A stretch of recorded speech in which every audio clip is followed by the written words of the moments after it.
Hey YouTube, what's happened? May 19, 2011. I want to talk about Comex silver and the secret Illuminati meeting that happened on the 17th.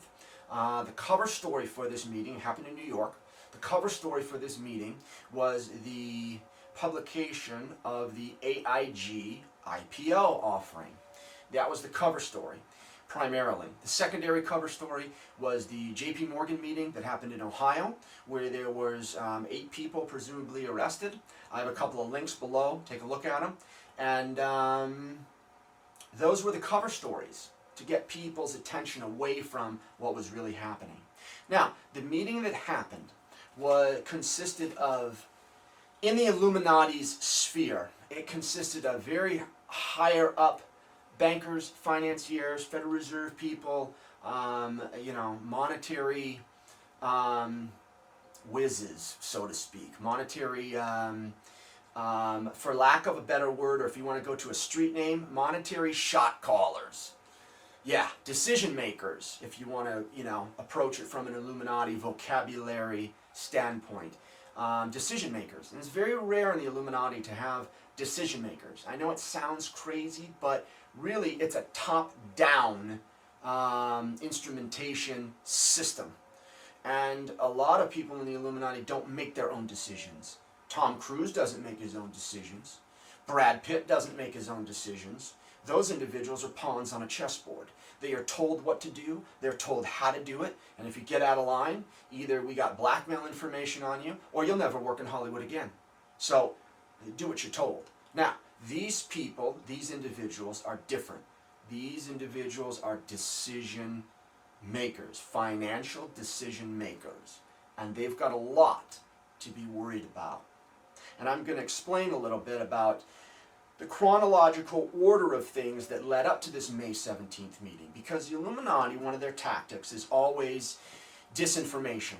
Get everyone distracted over here and then go over here and do this. Put out a bunch of different information and then we can go underground and have a meeting and nobody will bother us. That's one of their tactics. Now, let me explain. The collapse of the silver market started on April 28th, 2011. Now, let me give you some events that happened to throw a lot of mud and muck in the water around the big issue, which is the silver and the Comex silver position and JP Morgan short positions. Okay? April 27th, the day before, Obama releases his birth certificate. After 2 years of people asking about this birth certificate, you're going to tell me that the day before the Comex starts to short the market, or JP Morgan starts to short the market, Obama's going to release his birth certificate? And Donald Trump's going to come out of the woodwork and say, oh, I'm very proud of myself and I've done such a great job. The guy's always talking about himself, freaking idiot. Anyhow, now let's go down. Okay, the 29th, 2 days later. What happened on the 29th? The royal wedding. What a great smoke screen that was. What a great illusion that was. What a great, crap story to divert people away from what's really happening. Okay? Now, as we go forward in time, a few days later, what happened on the 2nd of May? Oh my God, they found Bin Laden. Oh God, we've been waiting 10 years to find Bin Laden. Now we got Bin Laden. Come on. Really? Now we got Bin Laden. The silver market at this point in time, after 4 or 5 days, is absolutely falling off a cliff. Nobody knows what the hell is going on. Oh, but we got Bin Laden. We got Bin Laden. Yeah, right. Okay. The next day, all right? May 3rd, 2011. Who shows up in Washington? None other than King Demon himself, Prince Charles. Oh my goodness. 3 or 4 days after his son's enormous, huge wedding, which he should have been hung over from, he should have been almost disoriented from, and he should have been taking a break. What does he do? He gets on a plane and comes to the United States. For what? What did he come to the United States for? Presumably in the press. To look at an organic garden in New Jersey. Oh, really? Right. Sure. No. Do you know what he was really here for? He was here to look at the Comex inventory. He wanted to see it for himself. The collapse starts on the 28th. He's here on the 3rd. Royal wedding was on the 29th. No! Bullshit. Bullshit.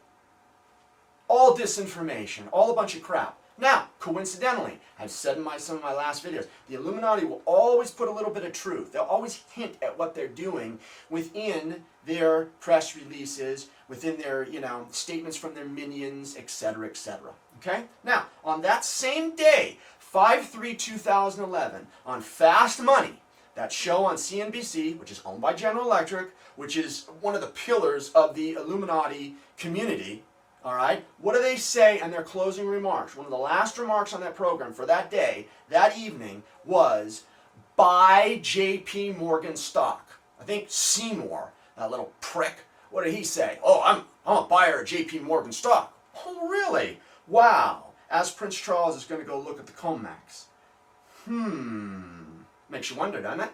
Now, on top of that, literally 2 minutes later, when Mad Money comes on, Jim, I take Prozac every day, Kramer, says within 2 minutes, he's talking about margin requirements on the silver market. He's saying, oh, I don't know about margins. I've always advocated people to be very careful around margins because it's quote unquote, this is exactly what he said, it's Satan's work. Oh, really? Satan's work.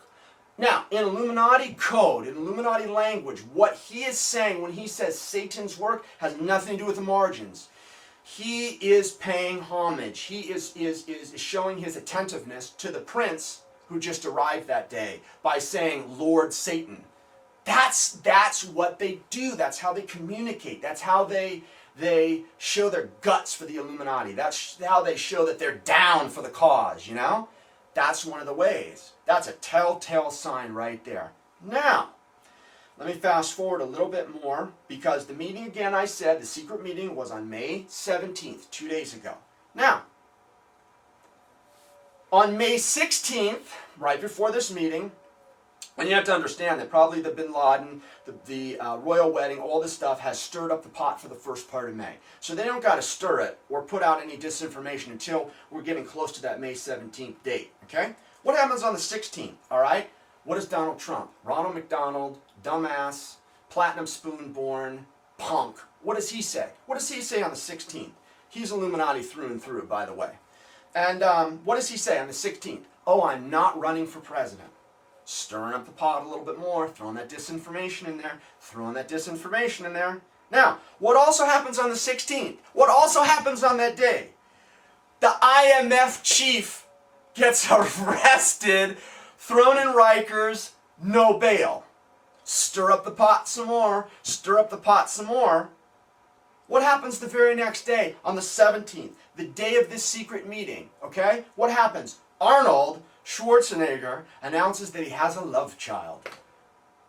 Can't you guys see what they're doing? Can't you see what they're trying to cover up? Arnold Schwarzenegger, after 10 or 14 years, announces on that day, right after the date of the IMF chief, right after the date of Trump, announces that he has this secret love child.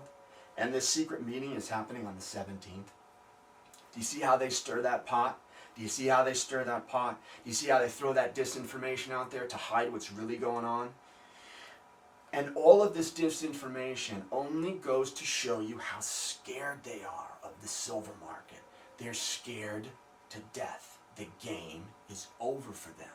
Let me explain. Let me use an analogy.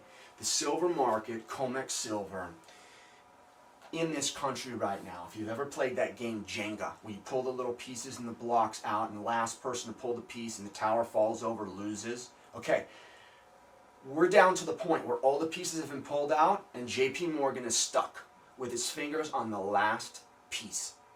And they know it. And they have to pull that piece out because they're in the game and the whole tower is going to fall apart. It's no accident that they had this meeting on the 17th. Hong Kong Mercantile Exchange opens up its gold Comex the next day, yesterday, 18th. Any coincidence? No. Because see, the thing is, they know that once Hong Kong opens up that gold exchange, they can't lie about their exchange anymore. Because if Hong Kong gold trades at, let's say, $2,000 an ounce, Comex gold is at $1,500 an ounce. the whole international community is going to look at the Comex and look at the situation and go, what is going on? The international community is going to shine a bright light on what in the heck is going on with the silver shorts, what the heck is going on with the manipulation of the gold market, etc., in those metal markets. And the whole house is going to fall down. So, you know, and in addition to this, at this meeting, they also were talking about the Chinese billionaires, the Russian billionaires, the Arabs, the Indians, some of the Japanese, okay, that have billions and billions of dollars, and they can come in to the New York Comex anytime they want, and they can bump that price up to $75 in 2 days. And they know it. And all of these people are saying, hey, look, man, either you calm down with that Comex, or we're going to exercise that right that we have. And in addition, if you don't calm down, our secondary plan is to open up the Hong Kong Silver Comex. If you'll notice, you look at the press releases, China is mining silver like mad. The reason why they're doing this, they're going to open up their own Comex for silver. And that's really where the nexus of this whole banking Illuminati cabal exists. It's all around primarily the silver market, okay, and some of the gold market.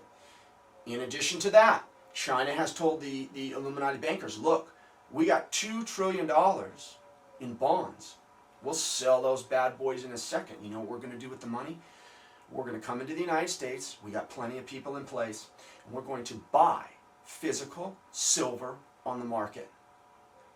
So if your Comex doesn't calm down and you don't stop your freaking monkey business, we're going to just buy physical silver on the open market, and we're going to send the price of physical to the moon.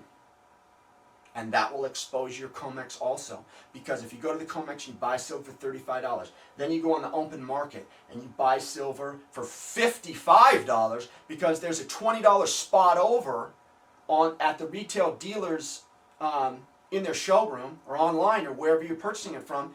That's going to shine light on the Comex also. That's going to shine light on the evildoers. So, you know, these bankers know it's over. They know it's over. And they know that they're going to have to take a much more relaxed, much more docile position because they're cornered and they're finished and their game is up. Look, guys, George Furtado did a video a couple of weeks ago or a month ago, and he actually followed where the gold goes. When people come and cash for gold in the United States, where does that gold end up? Well, it gets zipped up in Ziploc bags, okay, it gets weighed, it gets filtered, it gets graded. Then they bring it down to Long Beach Harbor, and who is buying it? China. Chinese are buying it. And they're shipping it to frickin' China.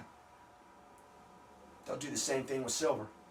They'll do the same thing with silver. It's no accident that they're sending the gold to China, okay? And then Comex 1,000-ounce silver bars are gone off of the dealer's shelves repeatedly at the same time. All right, guys. Yeah, this is all good. This is all good. It's all good because, like I'm saying, when this silver market gets exposed and it is allowed to trade freely, that's all the Chinese want. That's all the Russians want. That's all the Arabs want. That's all some of the Japanese want. That's all the international community wants.